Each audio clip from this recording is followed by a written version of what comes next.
Welcome to Sumit sir physics. आज के हम इस लेक्चर में बात करेंगे फिजिक्स 2016 का पेपर, वो भी ऑब्जेक्टिव का। तो आप लोग प्लीज़ पूरे अंत तक देखें।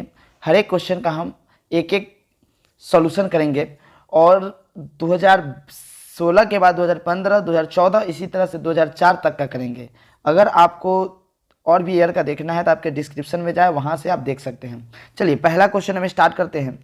Torque acting one electric dipole moment P is placed in uniform electric field intensity. कह रहा था कि वन लिखा गया लेकिन ऑन लिखा गया, यानी कहते हैं कि टॉर्क क्या एक्ट होगा इलेक्ट्रिक डाइपोल पर अगर उसको इलेक्ट्रिक फील्ड में डाल दिया। तो हम लोग जानते हैं कि टॉर्क क्या होता है, पी जो यहाँ पे लिखते हैं हम लोग क्या लिखते हैं, पी क्रॉस ई, यानी ऑप्शन कौन सा हो जाएगा, ऑप्शन ए, यानी ऑप्शन ए।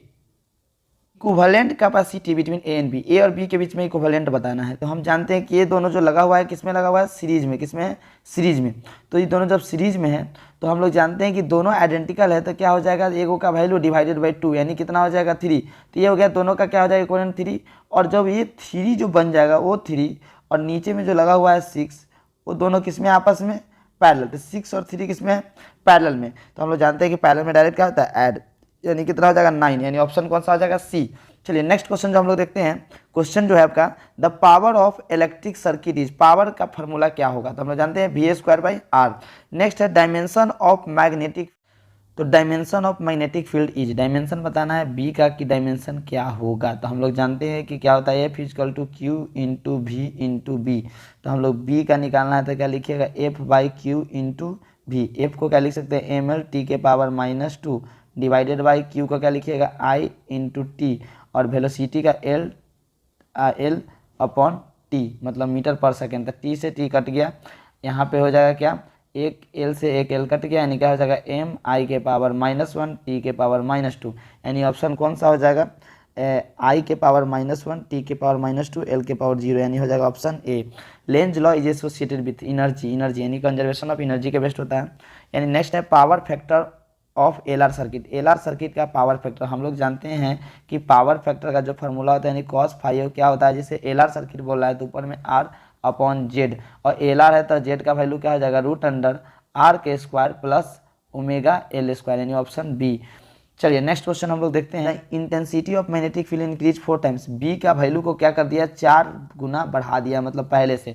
तो टाइम पीरियड का क्या हुआ था, हम लोग टाइम पीरियड का फॉर्मूला जानते हैं 2π √, जो लिखते हैं I/mb, यानी मैग्नेटिक फील्ड। तो यहाँ पे मैग्नेटिक फील्ड को क्या कर दिया, 4 गुना बढ़ा दिया। तो 1/, में है तो 1/, अगर इसको हम 4 गुना बढ़ा देते हैं तो क्या हो जाएगा, यहाँ से निकल जाएगा हाफ, यानी क्या हो जाएगा, आधा हो जाएगा। क्या हो जाएगा, आधा, यानी ऑप्शन कौन सा हो जाएगा, ऑप्शन बी। चलिए नेक्स्ट क्वेश्चन जो हम लोग देख रहे हैं, नेक्स्ट क्वेश्चन है final image in astronomical telescope. जो फाइनल इमेज जो बनता है एस्ट्रोनॉमिकल टेलीस्कोप में, एस्ट्रोनॉमिकल टेलीस्कोप होता है जो इसका जो होता है कि क्या होता है, मैग्नीफाइड इमेज बताता है और बहुत दूर के ऑब्जेक्ट को देखता है, जैसे मान लीजिए प्लेनेट, सब। तो इस तरह के ऑब्जेक्ट को देखने के लिए हम लोग एस्ट्रोनॉमिकल टेलीस्कोप यूज करते हैं, और इसके द्वारा जो इमेज बनता है वो बनता है वर्चुअल और इन्वर्टेड। देखिए वर्चुअल और इन्वर्टेड याद रखना है, option C. Beta rays are detected in, देखिए अभी कुछ ही जो पिछला साल जो पेपर देखे थे उसमें भी ये क्वेश्चन था, ओनली मैग्नेटिक फील्ड को डिफ्लेक्टेड करता है। चलिए Boolean expression for NOR gate, NOR gate के लिए बुलियन एक्सप्रेशन क्या होगा, नॉर गेट है यानी और प्लस नोट, तो और के लिए क्या होता है A+B, और यहाँ नोट लगा दिए तो इस पर क्या हो जाएगा, कॉम्प्लीमेंट, यानी कौन सा ऑप्शन, ऑप्शन डी। चलिए नेक्स्ट क्वेश्चन जो हम लोग देख रहे हैं, नेक्स्ट क्वेश्चन देखिए, नेक्स्ट क्वेश्चन है कि 64 आइडेंटिकल ड्रॉप, 64 आइडेंटिकल ड्रॉप है, प्रत्येक का कैपेसिटी कितना है, 5 है, combine to form a big drop, इससे कंबाइन करके एक बिग ड्रॉप बना रहा है। What is the capacity of big drop, big drop का कैपेसिटी क्या होगा।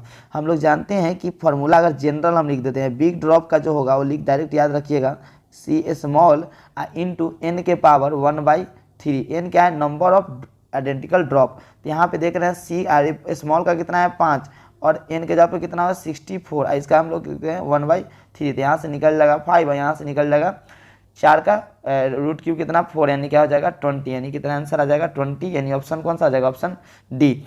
नेक्स्ट है algebraic sum of all current meeting at a point in electric circuit. देखिए हम लोग जानते हैं कि किसी भी जंक्शन पे जो करंट इनकमिंग होता है वो आउटगोइंग के बराबर होता है। तो इनकमिंग आउटगोइंग, तो आप टोटल जो सम कीजिएगा किसी जंक्शन पे तो वो क्या हो जाएगा, जीरो होगा। क्या होगा, जीरो। इनकमिंग को पॉजिटिव, आउटगोइंग को नेगेटिव लगेगा। डायमेंशन ऑफ इलेक्ट्रोमोटिव फोर्स, देखिए डायमेंशन ऑफ इलेक्ट्रोमोटिव फोर्स बोला है, यानी हमको डायमेंशन बताना है किसका, ईएमएफ का।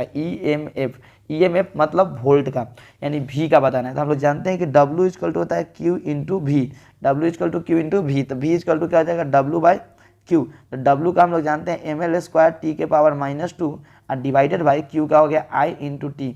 यहाँ से हो गया, यहाँ पे क्या हो जाएगा, M L के स्क्वायर I के पावर -1 और T के पावर -3, T के पावर -3, यानी ऑप्शन कौन सा हो जाएगा, ऑप्शन T के पावर आपका यहाँ पर T के पावर -3 I के पावर -1, यानी इसमें तो ऑप्शन ही नहीं दिखा रहा है कि ऑप्शन जो आपका है ऑप्शन इसमें बता ही नहीं रहा है।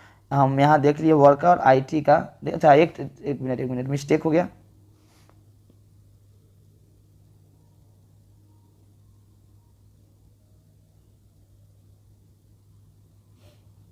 चलिए फिर से इसको देखते हैं। डायमेंशन ऑफ इलेक्ट्रोमोटिव फोर्स मतलब ईएमएफ यानी वोल्ट का बताना है, डायमेंशन क्या होगा। तो हम लोग जानते हैं कि W इक्वल टू होता है Q इंटू भी, तो V इक्वल टू क्या हो जाएगा, W by Q।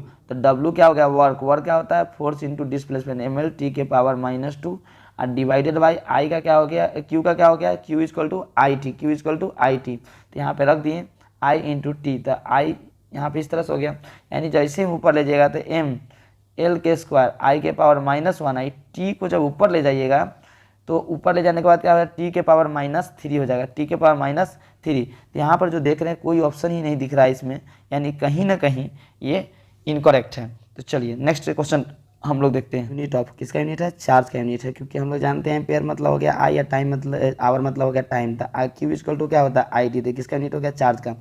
Unit of reactance, reactance का यूनिट पूछ रहा है, रिएक्टेंस का यूनिट पूछ रहा है, उसका यूनिट क्या होता है, ओम।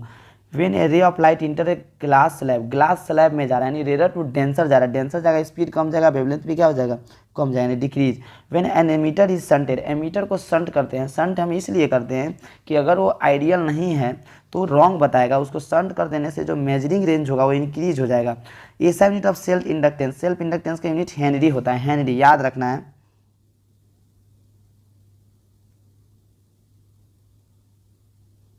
नेक्स्ट क्वेश्चन है hot wire ammeter measure, hot wire ammeter जो करता है मेजर RMS AC को। देखिए यहाँ पे आपको याद रखना है, देखिए ये जो क्वेश्चन सब जो देख रहे हैं प्रीवियस ईयर बार बार रिपीट हो रहा है। अगर previous year A to Z अगर देख के चल जाते हैं तो ऐसा कोई ऑब्जेक्टिव नहीं होगा जो आपसे छूटेगा। तो प्लीज़ मेरा बात मानिए और पूरा A to Z फोड़ दीजिए, पूरा का पूरा लेक्चर को देख जाइए। ऑल लेक्चर को हम जितना भी ईयर का डिस्कशन है ऑब्जेक्टिव का वो हम कर चुके हैं, 2 बार 3 बार सुनते रहिए। 20 number, if N1 and N2 are number of primary and secondary coil of step of transfer. यहाँ पे N1 N2 क्या है, नंबर ऑफ टर्न दिया है प्राइमरी और सेकेंडरी कॉइल का, हमको बोला है स्टेप ऑफ ट्रांसफार्मर। हम लोग जानते हैं स्टेप ऑफ ट्रांसफार्मर क्या होता है, दो तरह का होता है, स्टेप अप एक स्टेप डाउन। और ट्रांसफार्मर होता है क्या है, जो क्या करता है कि वोल्टेज को लो इनपुट को हाई करता है या हाई इनपुट को लो, यानी कुछ भी कर सकता है, वोल्टेज को कम बेस करता है। तो देखिए स्टेप अप ट्रांसफार्मर का काम है कि लो से हाई करना, मतलब N1 में अगर नंबर ऑफ टर्न कम है तो N2 में क्या कर देगा, ज़्यादा कर देगा, यानी क्या हो जाएगा, सेकेंडरी में जो नंबर ऑफ टर्न होगा वो ज़्यादा होगा। स्टेप अप है मतलब बढ़ा देगा, मतलब दूसरका में ज़्यादा होगा। इलेक्ट्रॉन वोल्ट, देखिए ई मतलब क्या होगा, चार्ज हो गया, बी मतलब बी होता है यानी W। तो ये जो पूछ रहा है कि बताइए किसको मेजर करता है, तो एनर्जी को। Working dynamo is based on the principle of, ये किस पे काम करता है, इलेक्ट्रोमैग्नेटिक इंडक्शन पे, EMI पे वर्किंग डायनमो जो होता है जो। चलिए नेक्स्ट है ऐसा unit of magnetic moment, magnetic moment का ऐसा यूनिट एम्पियर मीटर स्क्वायर, यानी ऑप्शन कौन सा हो जाएगा, बी।